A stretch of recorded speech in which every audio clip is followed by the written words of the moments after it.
Okay, I want to walk us through educare CBT and how it can be used for detailed gap analysis and also help the children perform a lot better.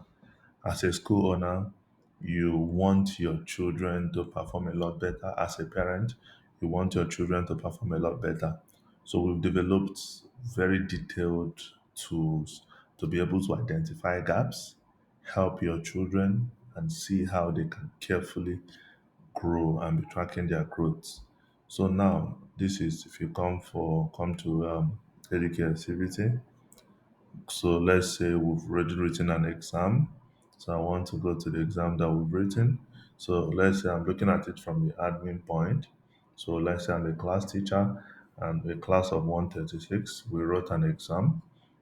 So I'm going to explore it in two different approaches. I'm going to explore it on the holistic point. As a teacher, I want to see like an average performance of my entire children. I want to see it, and then by the time I'm done, I also want to see individual performance of my children. So on the average, if I come here, I can see the people that took the exam. I can see different people.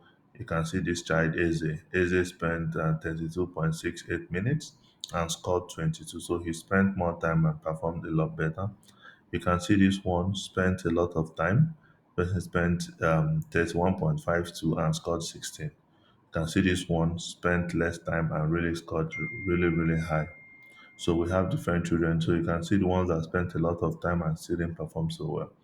Here you can see at a glance the children, you can see the time they spent, you can see their score, you can see all this.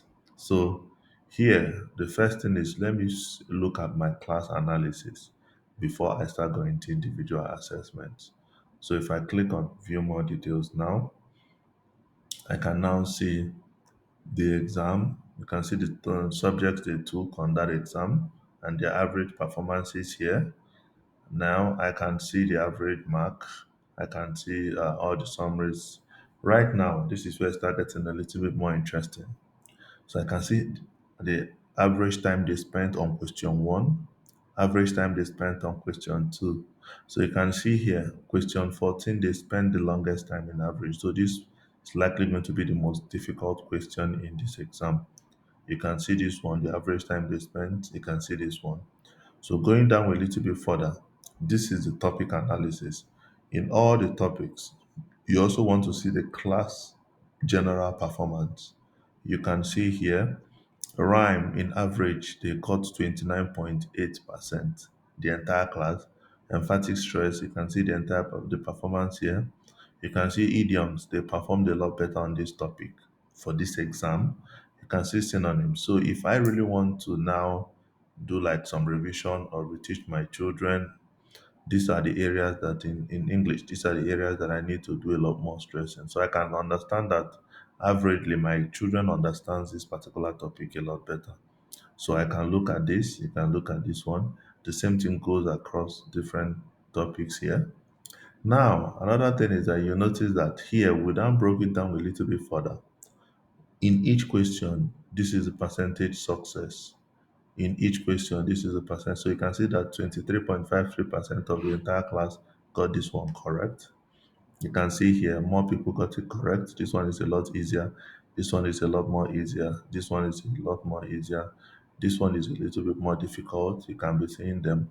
This one is really difficult for the entire class. You can see each question and the percentage correctness of the entire class. So looking at this as a teacher, we can now see where your children are having gaps and where you can intervene as a school, as a teacher. So looking at this on the holistic point, let's now go deeply into single assessment.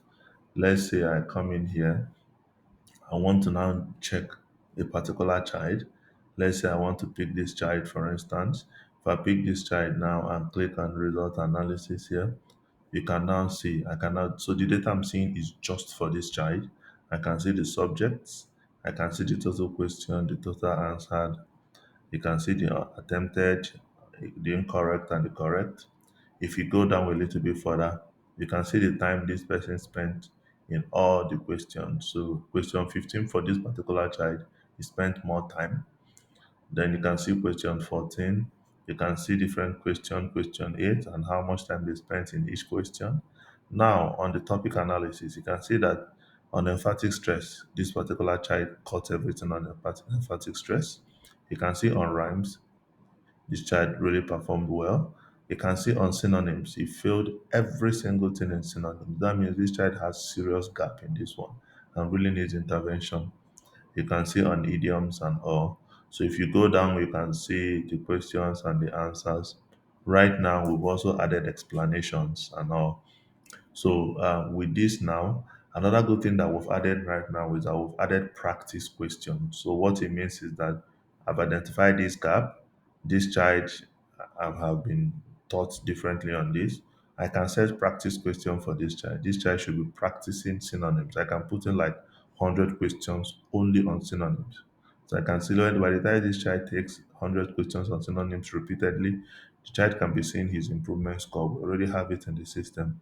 Another good thing we have right now is that we're now loading in a lot of past questions, 16 years past questions, JAMB, WAEC, NACO, IGCSE, SAT, CAT 4. We're also adding Mathematics Olympiad, Cowbell Maths. We're adding all these things so that we can let the children prepare and perform exceptionally well in exams. So right now they can be tracking their progress one after the other. So this is what we have. Thank you so much, and I hope you find it very useful. Thank you.